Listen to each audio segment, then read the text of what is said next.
Going to war, you never think you're going to be that person who's going to get injured, that person whose life's going to change.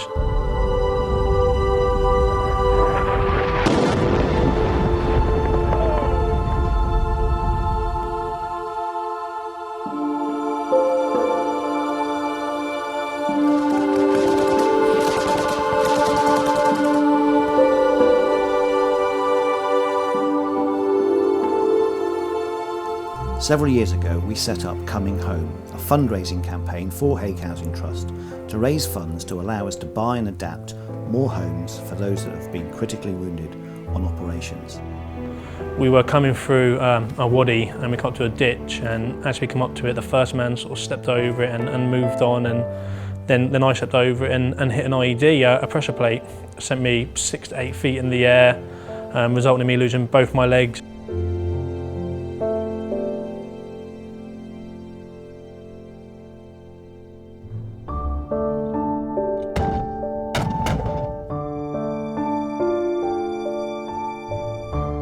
We had a mortar fire controller called Peter Eustace from Liverpool, who was from our battalion, with a mortar line, which was also from 2 rifles as well.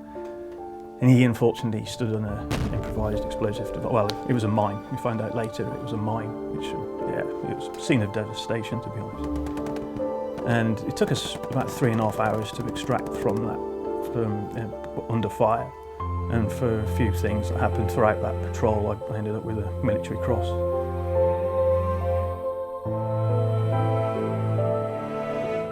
Returning to civilian life can be difficult for anyone, but even more so if you're suffering physical or mental health injuries. And to do so when you are married and perhaps got young children. So the importance of finding a home, a platform, a home base from which to launch a new career becomes really important. And that's where the Haigh Housing Trust and the Coming Home campaign can really help. Coming Home massively helped me after getting injured, and many other soldiers, because the biggest thing we need is a home. Home for our family, home for ourselves, somewhere we feel secure in. And Haigh helped me find that for myself and a lot of other people. We found a comfortable house, a nice location. It took away the stress of going through solicitors and surveyors and a house that is adapted to my needs and what I'm looking for. We don't deal just with operational casualties, but we also deal with servicemen of all 3 services who've had bad accidents, whether on duty or off duty. So in March 2003, I was on my way to a rugby match. I got sideswiped by a car. I was knocked off my bike, across the road, and I went straight into the path of the oncoming traffic. The car ran over the top of me. It crushed T4 and T5 and immediately severed the spinal cord. I went through the acute stage, which is basically recovering, then the rehabilitation stage, and then I was let out into the real world. And initially I moved to a temporary accommodation. It was just a single bedroom flat in Bath, until finally Haigh Housing found me this wonderful place that I'm now in. We choose the location of the home primarily on the needs of the veteran, normally quite close to their homes, where they were recruited from and close to their families. But sometimes their lives have changed and they need to be closer to other support networks. We consider buying homes where they need them. April 18th, 2014, I got myself into a sticky situation, getting cancer. I went to Tedworth House, which was an army rehabilitation centre. There I met Rory Ingleby, and they together got me housed within, I'd say, a 5-week period, which was extremely fast. Typically, it costs us £250,000 for every home that we buy for a veteran, and we've got to make sure that we can sustain it into the future. So we need the funds to do this.